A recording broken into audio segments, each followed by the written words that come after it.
74 साल बाद देश में आखिरकार जातिगत जनगणना होने वाली है। ऑपोजिशन लगातार जातिगत जनगणना करवाने की मांग कर रही थी। एलओपी राहुल गांधी ने तो चैलेंज तक कर दिया था कि वो कास्ट कोरिजन यानी कि जातिगत जनगणना बिल पास करवा कर ही रहेंगे। सुनिए। आप खुशी से करिए, आप रोज करिए, मगर एक बात मत भूलिए, जाति जनगणना को हम यहाँ पास करके दिखाएंगे। धन्यवाद। करिए। अब दोस्तों ये होने वाला है। यूनियन मिनिस्टर अश्विनी वैष्णव ने ये बात कह दी है कि ये कदम सामाजिक और इकोनॉमिक इक्वालिटी को बढ़ावा देता है, साथ ही साथ किसी भी पॉलिसी को बनाने में जो ट्रांसपेरेंसी होती है वो भी लेकर आएगा, यानी कि जनता के सामने जो एग्जैक्ट चीजें होंगी वो आ जाएंगी। अब सवाल ये उठता है कि आखिर जातिगत जनगणना है क्या, ये कैसे होती है, पहले बीजेपी गवर्नमेंट का इस पर क्या स्टैंड था और अब अचानक इसे करवाने के पीछे वजह क्या है। आज की इस वीडियो में इसी पर हम बात करने वाले हैं। सबसे पहले तो दोस्तों आपको समझना होगा कि जातिगत जनगणना है क्या और कैसे होती है।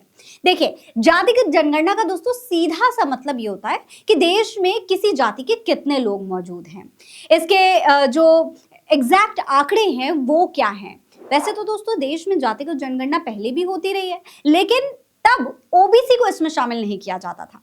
भारत में हर 10 साल में होने वाली जातिगत जनगणना में आमतौर पर एज, जेंडर, एजुकेशन, आपका जो रोजगार है, आपका काम जो है और बाकी जो सामाजिक और आर्थिक जो मापदंड है उनके हिसाब से जो डेटा होता था वो कलेक्ट किया जाता था। हालांकि 1951 के बाद से जातिगत डेटा को इकट्ठा करना बंद कर दिया गया था। फिलहाल केवल अनुसूचित जाति यानी कि एससी और अनुसूचित जनजाति यानी कि एसटी की जनसंख्या का डेटा इकट्ठा किया जाता है, लेकिन जो बाकी पिछड़ा वर्ग है जैसे कि ओबीसी और सामान्य वर्ग यानी कि जनरल वर्ग, उनकी जातियों का कोई भी ऑफिशियल जो आंकड़ा है वो अवेलेबल नहीं है।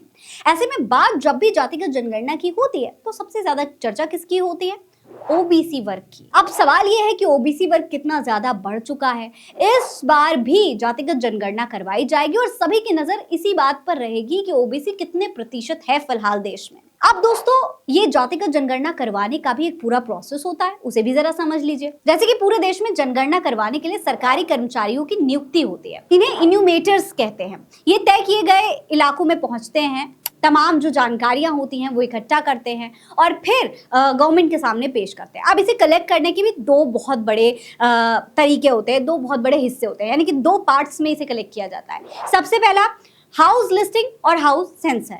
इसमें क्या होता है, 1 से 2 महीने के समय में सभी कच्चे पक्के घरों में जाया जाता है, उनकी गिनती की जाती है। Number 2 population counselling.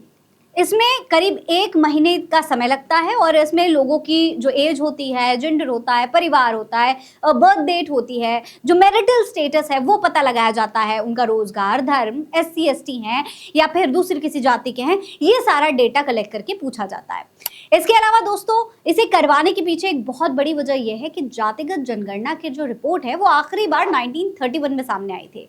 इसके बाद इससे जुड़ी कोई भी रिपोर्ट सामने नहीं आई। 1931 की रिपोर्ट और मंडल कमीशन के रिसर्च के अनुसार देश में पिछड़े वर्ग की जो आबादी है वो 54% है। जातिगत जनगणना में यह आंकड़ा बढ़ सकता है। साथ ही साथ देश में ओबीसी की आर्थिक स्थिति और सामाजिक जो हालात हैं उनका भी पता चलेगा। हालांकि इसके पीछे कुछ राजनीतिक मकसद भी हैं बीजेपी गवर्नमेंट के। नंबर 1 कांग्रेस के मुद्दों को खत्म करना, यानी कि दोस्तों कांग्रेस लगातार जातिगत जनगणना का मुद्दा उठाती रही है। सरकार ये सोच रही है कि अगर इसे लागू कर दिया गया तो कांग्रेस का जो बहुत बड़ा मुद्दा है जातिगत जनगणना का वो पूरी तरीके से फेल हो जाएगा। दूसरा जो बहुत बड़ी वजह है वो है अपना पिछड़े वर्ग के वोट शेयर को बढ़ाना। देखिए 2024 के लोकसभा चुनाव में खासतौर पर यूपी और बिहार में बीजेपी का गैर यादव ओबीसी वोट शेयर कम हुआ है। इसे वापस लाना बीजेपी का एक बहुत बड़ा इस वक्त टारगेट है और वो भारतीय जनता पार्टी इस नए लॉ के तहत करना चाहती है। नंबर 3 बिहार चुनाव में नए मुद्दे की तलाश। तो साफ तौर पर बिहार में क्योंकि पहले जातिगत जनगणना हो चुकी है और इस वक्त बिहार के चुनाव सिर पर हैं, ऐसे में भारतीय जनता पार्टी पूरी तरीके से जातिगत जनगणना का फायदा लेना चाहती है। दोस्तों इससे पहले बिहार में महागठबंधन की सरकार के दौरान 2023 में जातिगत सर्वे के आंकड़े जारी किए गए थे। उस वक्त नीतीश कुमार की पार्टी जेडीयू और आरजेडी की राज्य में सरकार थी। बाद में तेलंगाना और कर्नाटक जैसे कई राज्य, गैर बीजेपी शासित राज्य जातिगत सर्वे करवा चुके हैं, जो कि भारतीय जनता पार्टी के गठबंधन में भी रहे हैं। अब जो सवाल बचता है दोस्तों आपके सामने वो ये है कि जातिगत जनगणना होगी कब तक। तो अगर देखा जाए दोस्तों तो बिहार में अक्टूबर और नवंबर में चुनाव होने हैं, इसीलिए उम्मीद ये लगाई जा रही है कि सरकार सितंबर में ही जातिगत जनगणना शुरू करवा देगी। इसे पूरा होने में कम से कम 1 साल लगेगा। इसीलिए जातिगत जनगणना के जो आखिरी आंकड़े हैं वो 2026 के एंड तक या फिर 2027 की शुरुआत तक सामने आ सकते हैं। हालांकि विपक्ष इस फैसले को अपनी जीत मान रही है, खासतौर पर राहुल गांधी। जातिगत जनगणना के ऐलान के बाद राहुल गांधी ने खुद कहा था ना मोदी जी को जाति जनगणना करवानी ही पड़ेगी।